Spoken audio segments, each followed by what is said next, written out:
Hello everyone and welcome to Long's Toys. I have a Ninja Sentai Kakuranger review for you today. This was newly released from the Super Sentai Artisan line, and this is the Doron Changer. Basically, this is their main transformation device, their morpher, as it were. Really nice picture of the Kakurangers here on the side, and a big picture of the morpher or changer on the front. Some cool pictures on the side. This just kind of shows the changer with the 5 coins. Not really that exciting over here or on the bottom. And then the back just has a nice picture of the changer as well. So basically, for the Super Sentai Artisan line, last year they released a couple of the Otomonin for Ninja, and now they've kind of shifted over and started doing changers from older series.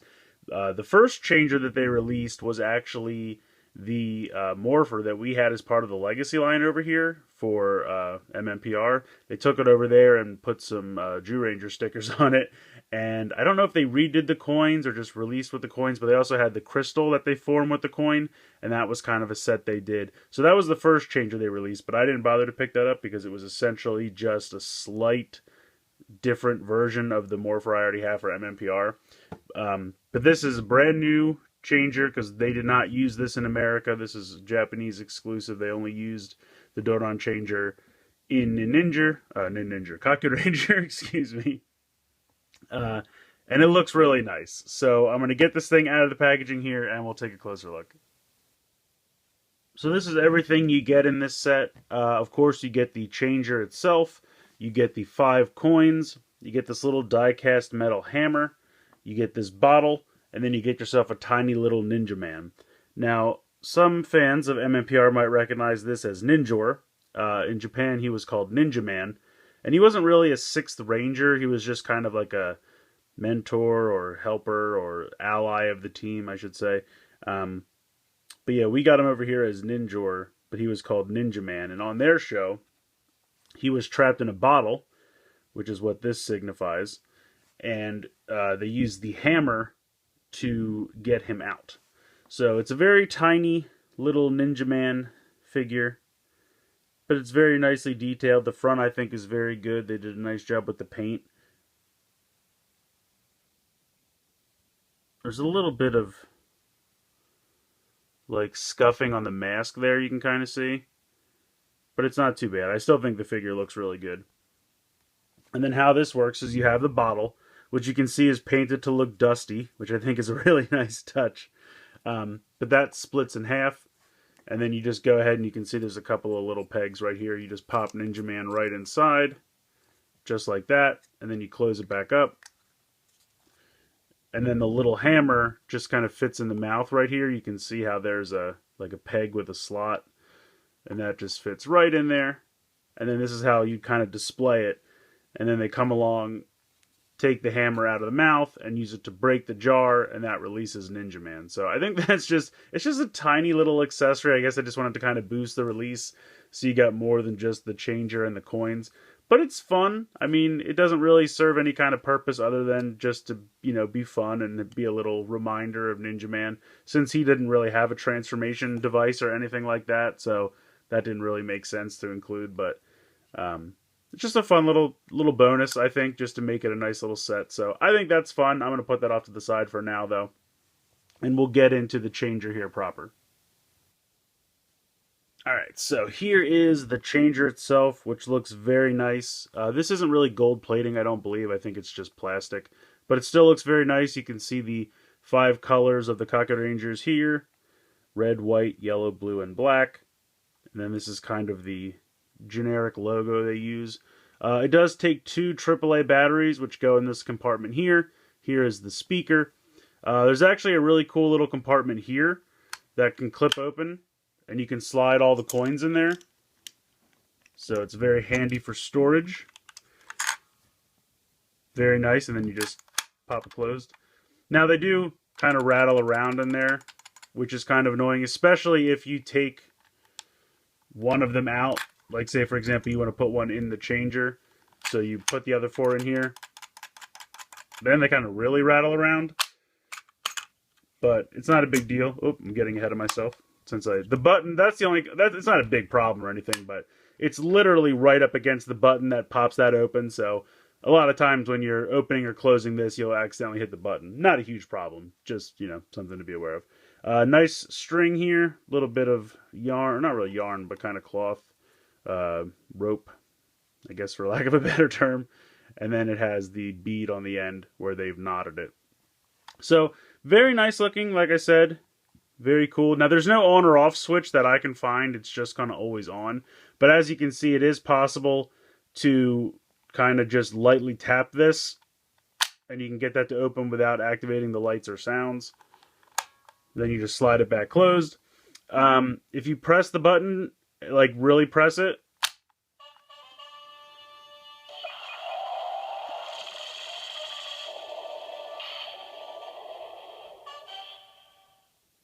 so that's for a hold down sound. If you just press it real quick,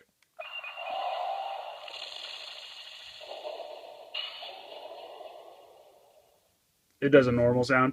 Basically, both of these buttons have a sound where if you press it once or if you hold it down. So for the top button, if you press it real quick,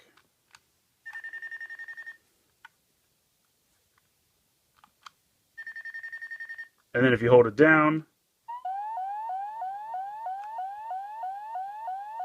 that almost kind of sounds like a siren. But the top button actually has a sound if you press it 3 times.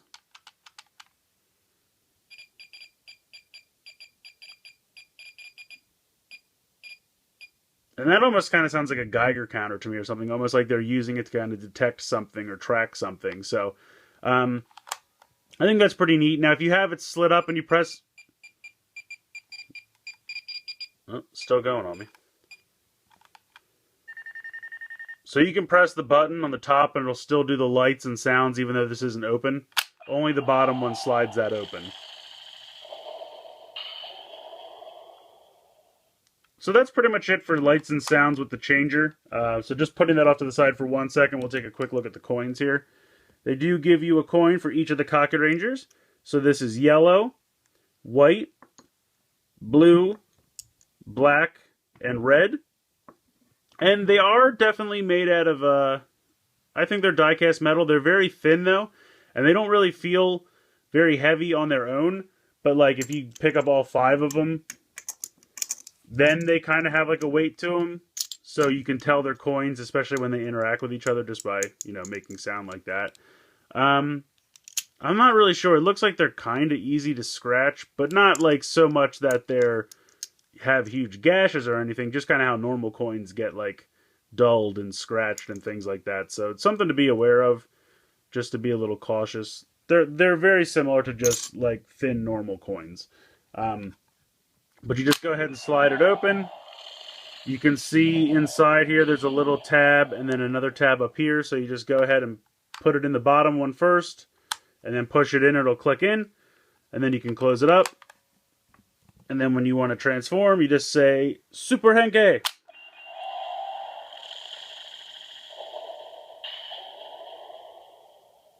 And there you go, your Kaku Red. So very neat. The release is over here on the back. So you're just going to hold that down or slide it down.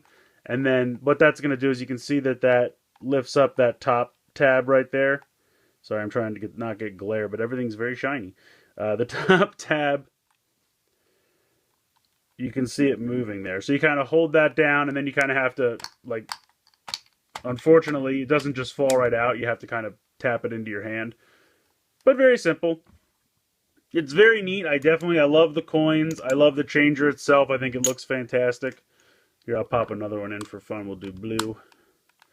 Slide it closed. Transform.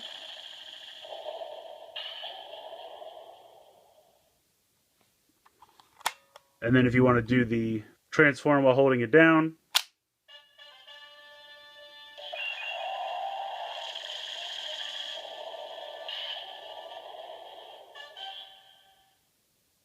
so pretty cool. I like it a lot. I definitely think they did a nice job. It's very screen accurate. I like the inclusion of all the coins. I love the little holder on the side. It's definitely very fun. It's very faithful to the changer from the show. It's very screen accurate. So I really like the Doron changer a lot. It's definitely something that I think a lot of people could probably pass on, especially if you're not a huge fan or not really familiar with Kakuranger. I mean, the suits did appear in MMPR as the Alien Rangers, but like I said, the Doron changer never made it into the show. So if you're not that familiar with Kakuranger, I could see how you'd pass on it. But I think it's a nice little set. The changer is very cool. I love the lights and sounds. It's very screen accurate. The coins that it comes with are really nice die-cast metal. And then the inclusion of the Ninja Man bottle, I think, is just a fun little perk. Definitely the set didn't need it. And the box doesn't even really advertise it all that much, which I think is kind of funny. It's not really shown. It just shows the changer and the coins here on the side. But it's just a nice little inclusion, a little extra bonus. I think it's kind of fun. It's a kind of an expensive set, though. I would say I think before shipping and middleman fees, it was somewhere in the area of like $110 or $115, I think. That might be with the fee. I can't remember exactly. It's between $100 and $115. So it's not cheap, but I mean the other changers aren't really cheap either. I think even our Morpher was $60, but again, that's when you don't have to pay for shipping or any kind of import fees or anything like that. So again, it's a little bit of a niche item, and I think because it's done in the Sentai Artisan line, it's not a normal Bandai release. It's a premium Bandai item, so those are always a little bit more expensive as well. But it's definitely a nice set. If you're a huge fan of Kakuranger, or you just really want a Doron changer, this thing does not disappoint. You know, I think it's a really excellent job with the Doron changer from Premium Bandai. So let me know what you guys think in the comments below. I'd love to hear your opinions. Please like and share this video. Please subscribe if you haven't already. I hope you've enjoyed this look at the Doron changer from the Super Sentai Artisan line for Ninja Sentai Kakuranger, and thanks for watching.